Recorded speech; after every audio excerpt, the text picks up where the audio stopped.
ನನ್ನ ಜೊತೆಗೆ ಕಾಂಗ್ರೆಸ್ಸಿಂದ ನಾಗರಾಜ್ ಯಾದವ್ ಇದ್ದಾರೆ, ಪರಿಷತ್ನ ಸದಸ್ಯರು. ನಮಸ್ತೆ, ಕಾರ್ಯಕ್ರಮಕ್ಕೆ ಸ್ವಾಗತ.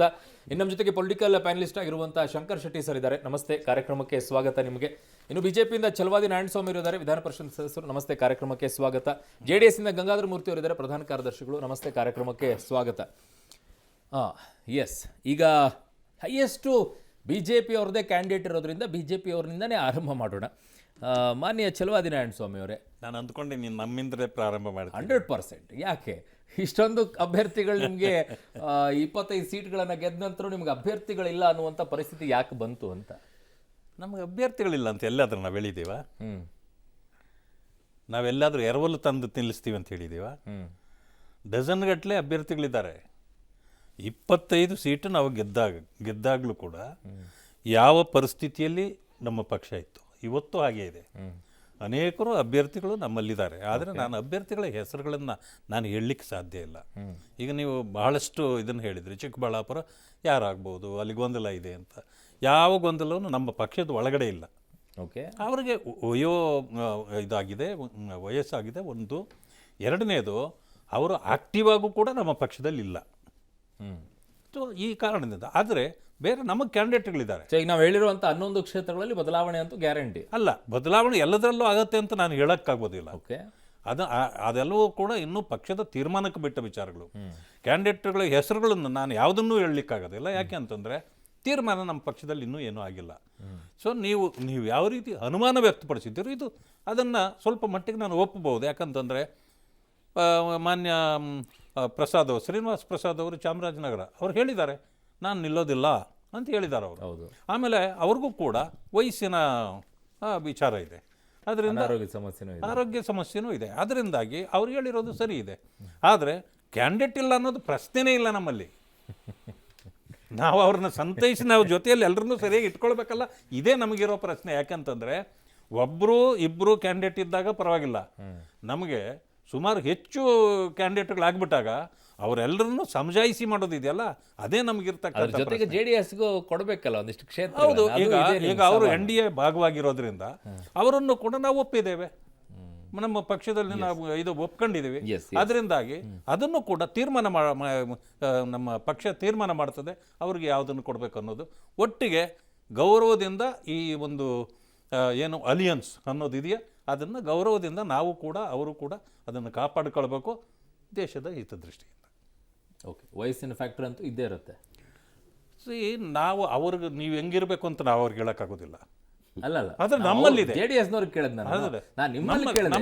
ನಿಮ್ಮಲ್ಲಿ ಈಗ ವಯಸ್ಸಿನ, ಈಗ ಯಡಿಯೂರಪ್ಪನವ್ರು ನೀವು ವಯಸ್ಸಿನ ಆಧಾರದ ಮೇಲೆ ಕೆಳಗಿಳಿಸಿದ್ದೀರಾ ಅನ್ನುವಂಥದ್ದೇ. ಆದರೆ ಇಲ್ಲಿರುವಂಥ MP ಗಳನ್ನು ವಯಸ್ಸಿನ ಆಧಾರದ ಮೇಲೆ ಕೆಳಗಿಳಿಸ್ಬೇಕು. ಅಲ್ಲ ಈಗ ಒಬ್ರಿಗೊಂದೊಬ್ರಿಗೆ ನ್ಯಾಯ ಮಾಡೋಕ್ಕಾಗಲ್ಲ. ಇಲ್ಲ, ಅದು ನಮ್ಮಲ್ಲಿ ಪದ್ಧತಿ ಇದೆ, ಅದನ್ನು ಮಾಡ್ತಾರೆ. ಪದ್ಧತಿ ಇದೆ. ಓಕೆ, ನಾಗರಾಜ್ ಯಾದವ್ರೆ, 135 ಗೆದ್ದಿರುವಂಥ ಕಾಂಗ್ರೆಸ್ಸಿಗೆ ಈಗ ಅಭ್ಯರ್ಥಿಗಳನ್ನು ಇಲ್ಲ ಅನ್ನೋದಕ್ಕೆ ಸಚಿವರನ್ನ ಕಣಕ್ಕಿಳಿಸ್ತಾ ಇದ್ದಾರೆ ಅನ್ನೋ ಚರ್ಚೆನೇ ಈಗ ಕಾಣಿಸ್ಕೊಳ್ತಾ ಇದೆ. ಅಭ್ಯರ್ಥಿಗಳ ಕೊರತೆ ಇದೆ ಅನ್ನೋದು ಇದು ಕೊರತೆ ಕಾರಣಕ್ಕೋಸ್ಕರ ಅಲ್ಲ. ಈಗ ನೋಡಿ, ಕಳೆದ 3 ಚುನಾವಣೆ, ಲೋಕಸಭಾ ಚುನಾವಣೆ ನೋಡಿದಾಗ BJP is gaining very well, no doubt about it. ವಾಸ್ತವಾಂಶ ಒಪ್ಕೋಬೇಕಾಗ್ತದೆ. ಎದುರು 2009 ಇರ್ಬೋದು, 14 ಇರ್ಬೋದು, 19 ಇರ್ಬೋದು, all this elections BJP is going very well, no doubt about it. ನಾವು ಈಗಲೂ ಕೂಡ ನಾವೇ ಈಗ ನಾಗರಾಜ್ ಕಂಟೆಸ್ಟ್ ಮಾಡೋ ಜಾಗದಲ್ಲಿ ಸತೀಶ್ ಜಾರಕಿಹೊಳಿ ಕಂಟೆಸ್ಟ್ ಮಾಡೋ, Satish Jarkiholi definitely heavy weight. We want to fight a serious elections. ಅವ್ರಿಗೆ ನಾವು, ಯಾಕಂದರೆ ಈಗಾಗಲೇ ಆಡಳಿತ ಪಕ್ಷದಲ್ಲಿರ್ತಕ್ಕಂಥವ್ರು ಮತ್ತು 25 ಸೀಟ್ ಗೆದ್ದಂಥವ್ರು, 51% ಓಟ್ ತೊಗೊಂಡಂಥವ್ರು, ನಾವು 31% ಓಟ್ ತೊಗೊಂಡವರು, 20% ಗ್ಯಾಪ್ ಇತ್ತು ಲಾಸ್ಟ್ ಪಾರ್ಲಿಮೆಂಟ್ ಎಲೆಕ್ಷನಲ್ಲಿ. ನಾವು ಅಲಯನ್ಸ್ ಹೋಗಿರ್ಬೋದು, ಅಲಯನ್ಸ್ ಹೋಗದೆ ಇರ್ಬೋದು, ಸಮಸ್ಯೆಗಳು 108 ಯಾವುದೇ ಇರ್ಬೋದು, ಅದನ್ನೆಲ್ಲ ಕೂಡ ನಾವು ಅರ್ಥ ಮಾಡ್ಕೊಂಡು ಈ ಸಲ ಫೈಟ್ ಮಾಡಬೇಕು ಅಂತಕ್ಕಂಥದ್ದು, ಅವ್ರಿಗೆ ತಡೆ ಹೊಡಲೇಬೇಕು ಅಂತಕ್ಕಂಥದ್ದು. ಕಾರಣ ಏನಂತಂದರೆ ಆ 3 ಸಲ ಅವ್ರು ನಮ್ಮ ರಾಜ್ಯದಲ್ಲಿ ಹೆಚ್ಚು ಸೀಟ್ ಪಡ್ಕೊಂಡಂಥ ಒಂದು ಪಕ್ಷ. We want to give a serious fight. Serious ಕ್ಯಾಂಡಿಡೇಟ್ಸಲ್ಲಿ ಮಂತ್ರಿಗಳೇ ಸೀರಿಯಸ್ ಕ್ಯಾಂಡಿಡೇಟು, ಜನ ಅಲ್ಲಿರ್ತಕ್ಕ ಅಸೆಂಬ್ಲಿ ಕ್ಯಾಂಡಿಡೇಟ್ಸ್ ಎಲ್ಲ ಮಂತ್ರಿನೇ ಕಂಟೆಸ್ಟ್ ಮಾಡಿಸ್ಬೇಕು ಅಂತ ಹೇಳೋದಾದರೆ why not? It's A party will take A call on that matter ಅಂತ ಹೇಳ್ತೀವಿ.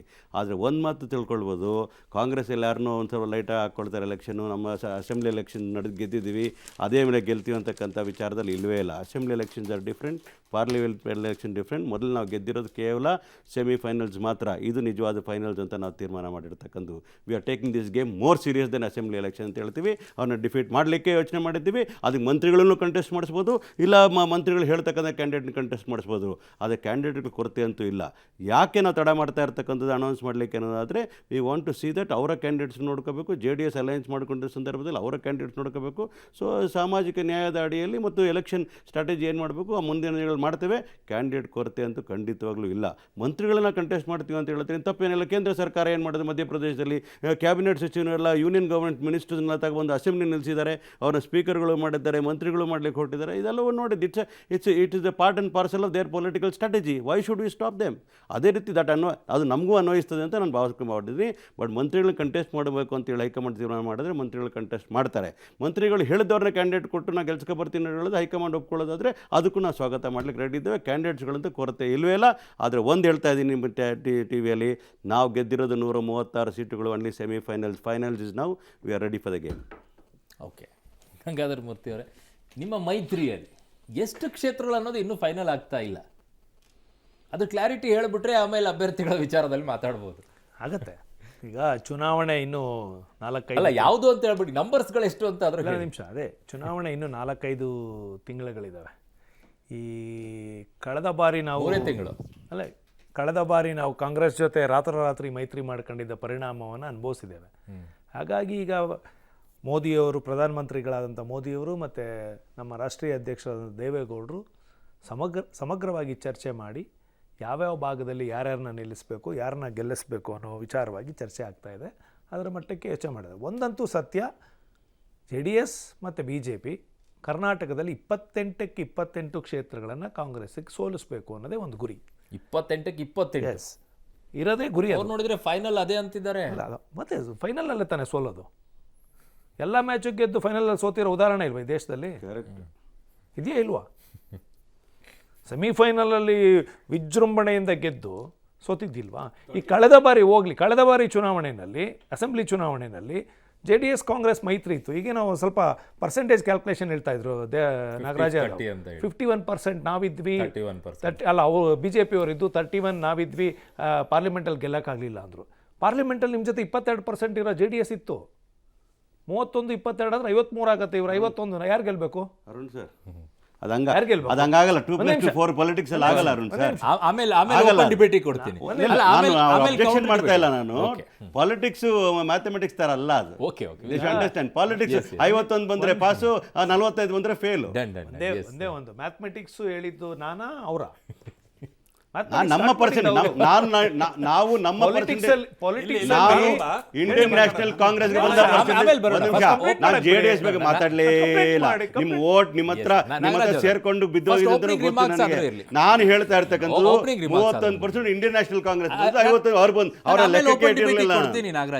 ಅವ್ರು ನಮ್ಗೆ ಹೇಳ್ತಾ ಅಂದ್ರೆ ನಾವು ಹೇಳ್ಬೇಕಾಗ್ತದೆ. ಅವಕಾಶ ಕೊಡ್ತೀನಿ. ಫಸ್ಟ್ ರೌಂಡ್ಗೆ ಡಿಸ್ಟರ್ಬ್ ಬಂದ್ರೆ ಡಿಸ್ಟರ್ಬ್ ಮಾಡಿಲ್ಲ. ನಾನು ನಿಮ್ಮ ಬಗ್ಗೆ ಮಾತಾಡೇ ಇಲ್ವಲ್ಲ, ನಿಮ್ಮನ್ನೆಲ್ಲ ತಗೊಂಡಿದ್ದೆ, ಕನ್ಸಿಡರ್ ಮಾಡಿಲ್ಲ.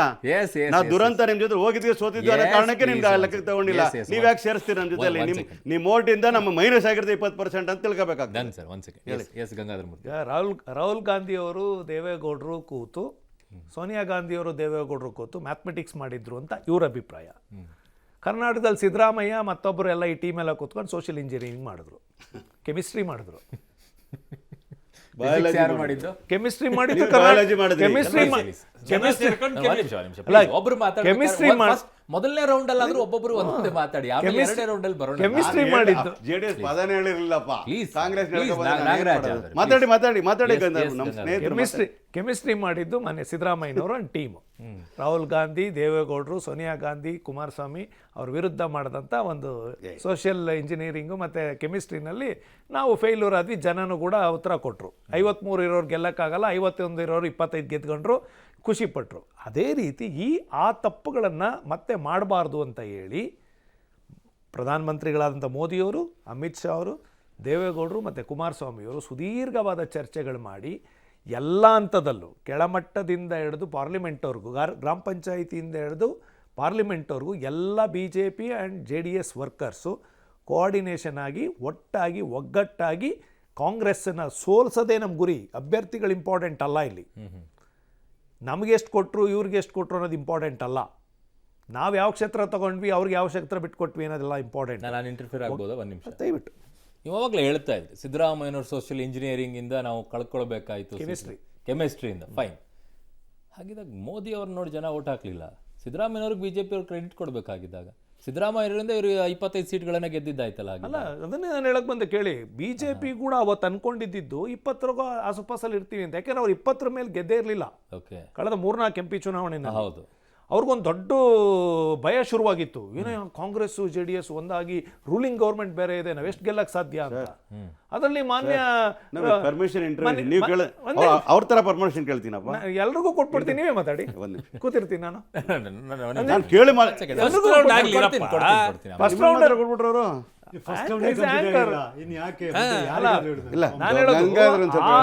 ಆ ಸಂದರ್ಭದಲ್ಲಿ ಭಾರತೀಯ ಜನತಾ ಪಾರ್ಟಿ ಎದುರಿತ್ತು, ಏನ್ರಿ ದೇವೇಗೌಡರು, ಸಿದ್ದರಾಮಯ್ಯನವರು, ಕಾಂಗ್ರೆಸ್ಸು, ರೂಲಿಂಗ್ ಗೌರ್ಮೆಂಟು ಅಂತ.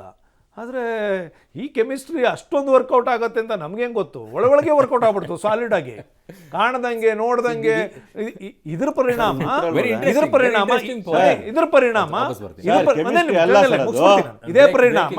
ಇದೇ ಪರಿಣಾಮ ಭಾರತೀಯ ಜನತಾ ಪಾರ್ಟಿ JDS ಇವತ್ತು ಎಲ್ಲಾ ರೀತಿಯಲ್ಲೂ ಕ್ಯಾಲ್ಕುಲೇಷನ್ ಮಾಡಿ ಚುನಾವಣೆ ಎದುರಿಸಬೇಕು ಅಂತ ಹೊರಟಿದೆ. ಚುನಾವಣೆ ಎದುರಿಸ್ತೀವಿ, 28ಕ್ಕೆ 28 ಗೆಲ್ಲುವಂತ ಯೋಚನೆಗಳು ಮಾಡ್ಕೊಂಡಿದ್ದೀವಿ. ತಾವು ಹೇಗೆ ಇದನ್ನ ವಿಶ್ಲೇಷಣೆಯನ್ನ ಮಾಡ್ತೀರಾ? ಈಗ ಎಲ್ಲಾ ಪಕ್ಷಗಳಲ್ಲೂ ಕೂಡ ಅಭ್ಯರ್ಥಿಗಳ ಕೊರತೆ ಕಾಣಿಸ್ತಾ ಇದೆಯಾ, ಅಥವಾ ಅಭ್ಯರ್ಥಿಗಳು ಇದ್ದೂ ಕೂಡ ಯಾರನ್ನ ಕೊಡಬೇಕು ಅನ್ನೋ ಗೊಂದಲದಲ್ಲಿದ್ದಾರೆ ಅಂತಾನೆ?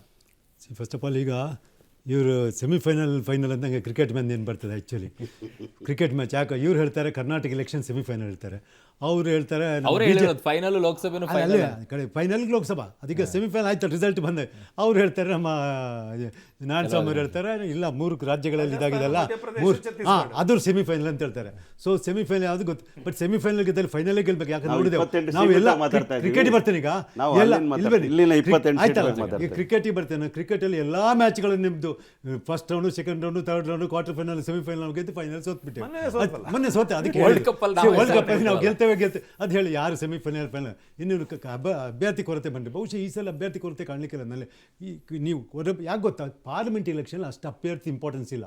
ನೇಷನಲ್ ಲೆವೆಲ್ದು ಇಶ್ಯೂ ಆಗ್ತದೆ, ನೇಷನಲ್ ಲೆವೆಲ್ ಇಶ್ಯೂ ಆಗ್ತದೆ. ಮತ್ತು ಅದರಲ್ಲಿ ಅವ್ರದ್ದೊಂದು ಈ ಸಲ ಬಲವಾದ ಅಸ್ತ್ರ ಮೋದಿ ಇತ್ತು, ಅದಕ್ಕೆ ಈ ಸಲ ಒಂದು ಕೈಯಲ್ಲಿ ಮೋದಿ ಅಂತಿತ್ತು, ಇನ್ನೊಂದು ಕೈಯಲ್ಲಿ ರಾಮ ಅಂತ ಇಟ್ಕೊಂಡು ಹೋಗ್ತಿದ್ದಾರೆ ಅವರು. ಇಲ್ಲಿ ಇವ್ರ ಹತ್ರ ಇದುವರೆಗೆ ಕೈ ಹಾಕಿ ಅದರೊಟ್ಟಿಗೆ 5 ಬೆಳೆ ತೋರಿಸ್ತಾರೆ ಪಂಚಭಾಗ್ಯಗಳು ಅಂತೇಳಿ. ಎಲ್ಲ ಸಾಲಿಡ್. ನನಗೆ ನಿಜವಾಗಿ ನಂಗೆ ಕಾಣ್ತದೆ ಎಲ್ಲ ರಾಜ್ಯಗಳಿಂದಲೂ ಕರ್ನಾಟಕದಲ್ಲಿ ಟಫ್ ಫೈಟ್ ಬೀಳ್ತದೆ ಈ ಎಲೆಕ್ಷನ್. ಯಾಕೆ ಗೊತ್ತಾ ನಿಮಗೆ, ಒಂದು ಅವರಲ್ಲಿ ಮೋದಿ ಮತ್ತೊಂದು ರಾಮನಸ್ತ್ರ, ಇವರಲ್ಲಿ ಪಂಚಭಾಗ್ಯ ಉಂಟಲ್ಲ, ಪಂಚಭಾಗ್ಯ ಕೊಟ್ಟಿದೆ, ಪಂಚ ಗ್ಯಾರಂಟಿ ಕೊಟ್ಟಿದೆ, ಅದು ವರ್ಕೌಟ್. ಎಲ್ಲಿ ತನಕ ವರ್ಕೌಟ್ ಎಲೆಕ್ಷನ್ ನೀವು ಪೆಟ್ಟಿಗೆ ಹೊಡೆದ ಮೇಲೆ. ಯಾಕಂದರೆ ಮೊನ್ನೆ ಎಲೆಕ್ಷನ್ ಇವ್ರು 135 ಸೀಟ್ ಬರ್ತಾರೆ ಅಂತ ಹೆಚ್ಚು ಯಾವ ಪಂಡಿತರು ಲೆಕ್ಕ ಹಾಕಾಗಿಲ್ಲ, ಅದು ಪೆಟ್ಟಿಗೆ ಹೊಡೆದಾಗನೇ ಗೊತ್ತಾಗೋದು. ಹಾಗೆ ಈ ಸಲ ಇವ್ರದ್ದು ವರ್ಕೌಟ್ ಆಗ್ತಾ ಇಲ್ಲ ಅಂತ ಗೊತ್ತಿಲ್ಲ. ನೀವು ನಿಮ್ಮ ಕ್ಷೇತ್ರ ಬೇಕಾದ್ರೆ ಹೇಳ್ತೇನೆ, ಯಾವುದರಲ್ಲಿ ಅಂಥದ್ದು ಒಂದು 2-3 ಕ್ಷೇತ್ರಗಳಲ್ಲಿ ಬರ್ಬೋದು ಅವರಿಗೆ ತೊಂದರೆ. ಆ್ಯಕ್ಚುಲಿ ಅಂಥದ್ದೇನು ಕಾಣಲ್ಲ. ಯಾವ ಕಡೆಯಲ್ಲಿ ಅವರಿಗೆ ಅಂತೂ BJP first of all take ಮಾಡಿ, ಯಾವ ಕ್ಷೇತ್ರದಲ್ಲಿ ಅವರಿಗೆ ಅಭ್ಯರ್ಥಿ ಕೊರತೆ ಅಂತೇಳಿ ಎಲ್ಲಿನೂ ಕಾಣಲ್ಲ. ಇಲ್ಲಿ ನಿಮಗೆ ಚಿಕ್ಕಬಳ್ಳಾಪುರದಲ್ಲೂ ಕಾಣ್ಬೋದು, ಅಲ್ಲಿಗೇನೋ ರೆಡಿ ಇದ್ದಾರೆ, ಸುಧಾಕರ್ ಇದ್ದಾರೆ, MT ಇದ್ದಾರೆ, ಇಲ್ಲ MT ಅಲ್ಲ. ಈಗ ಉತ್ತರ ಕನ್ನಡ ಅನಂತಕುಮಾರ್ ರೆಡ್ಡಿ ಏನೋ ಹೆಲ್ತ್ ಸರಿ ಇಲ್ಲ, ಅಲ್ಲಿ ವಿಶ್ವನಾಥ್ ಕಾಗೇರಿ ಸೋತವರು ಇದ್ದಾರೆ, ಅವರಲ್ಲಿ ಸೋತ ಕ್ಯಾಂಡಿಡೇಟ್ಗಳಿದ್ದಾರೆ. ರೇಣುಕಾಚಾರ್ಯ ಹೇಳ್ತಾರೆ ದಾವಣಗೆರೆ ನಾನು ನಿಲ್ತೇನೆ ಅಂತೇಳಿ. ಸೊ ಅವರಲ್ಲಿ ಪ್ರಾಬ್ಲಮ್ ಇಲ್ಲ. ಇವರಲ್ಲಿ ಆದರೆ ಸ್ವಲ್ಪ ಮಟ್ಟಿಗೆ ಇರುವುದು ಹೌದು, ಯಾಕಂದರೆ ಇವರು ಹೆಚ್ಚಿನ ಕ್ಯಾಂಡಿಡೇಟ್ಗಳು MLA ಗೆದ್ದುಬಿಟ್ರು, ಸ್ಟ್ರಾಂಗ್ ಕ್ಯಾಂಡಿಡೇಟ್. ಸೋತ ಕ್ಯಾಂಡಿಡೇಟ್ ಬಾರಿ ಒಳ್ಳೆ ಹೆಚ್ಚಿನವರು MLAಗಳು ಕೆಪೇಬಲ್ ಇರುವವರು ಕೂಡ MLA ಗೆದ್ದುಬಿಟ್ರು. ಮತ್ತೇನು ಗೊತ್ತಾ, MLA ಗೆದ್ದವರು ಅಥವಾ ಮಂತ್ರಿ ಆದವರು ಅಂತ ಹೋಗ್ಲಿಕ್ಕೆ ಇಂಟ್ರೆಸ್ಟ್ ಇರಲ್ಲ. ಯಾಕೆ ಗೊತ್ತಾ, ಈ ಮಂತ್ರಿ ಆಗಿರೋದು MP ಆಗಿ ಏನು ಸಿಗ್ತದೆ, ಖಂಡಿತ ಅವ್ರು ಬೇಕಾದ್ರೆ ಸೋಲ್ಬೋದು ಬೇಕಾದ್ರೆ. ಬಟ್ ಇವ್ರು ಥ್ರೆಟ್ ಕೊಟ್ಟಿದ್ದಾರೆ ಅಂತ ಏನಂದ್ರೆ, ನೀವು ಮಂತ್ರಿ ಪದ ಕಂಟಿನ್ಯೂ ಆಗಬೇಕು.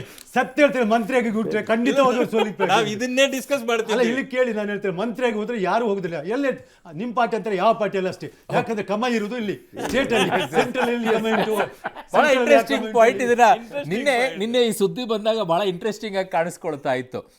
ಟಾಸ್ಕ್ ಕೊಟ್ಟಿದ್ದಾರೆ ಸಚಿವರಿಗೆ, ನಿಮ್ಮನ್ನು MP ಆಗಿ ನಿಂತ್ಕೊಳ್ಬೇಕು, ನೀವು ಗೆದ್ಕೊಂಡು ಬಂದರೆ ನಿಮಗೆ ಅಲ್ಲಿ ಪ್ರಮೋಷನ್, ಅಥವಾ ಯಾರ ಅಭ್ಯರ್ಥಿನ ನೀವು ಗೆಲ್ಸಿದ್ರೆ ಪ್ರಮೋಷನ್ ನಿಮಗೆ, ಇಲ್ಲದೇ ಇದ್ರೆ ಇಲ್ಲ ಅಂತ ಹೇಳಿ. ಸ್ಥಳೀಯರು ಯಾಕೆ ಬಿಡ್ತಾರೆ, ಲೋಕಲೈಟ್ಸ್ ಯಾಕೆ ಬಿಡ್ತಾರೆ?